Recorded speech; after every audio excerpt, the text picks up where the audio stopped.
এবার এক দফা শেখ হাসিনাকে কবরস্থানে পাঠাতে হবে। শেখ হাসিনা ভাগ্যবতী, হ্যাঁ, আল্লাহর ইমানদার বান্দা, এবং সেজন্যই বাংলাদেশ ওই 10 নম্বর মহাবিপদ সংকেতের মধ্যে তেমন ক্ষয়ক্ষতি।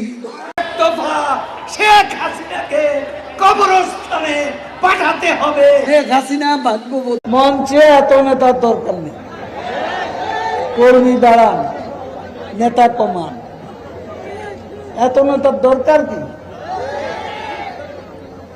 এত নেতার কাজ কি? কি কাজ করে এই নেতারা? দেশের মানুষ ভালো থাকলে মির্জা ফখরুলের মন খারাপ, জ্বালা হেরে জ্বালা, অন্তরে জ্বালা না, পালাবার পথ পাবো না। এখন কসম খেয়ে বলছি আল্লাহর নামে, বিএনপি বাংলাদেশে ক্ষমতায় আসবে না। কোন শক্তি এখনো তৈরি হয়নি বাংলাদেশে যে আওয়ামী লীগ সরকারকে তারা উৎখাত করতে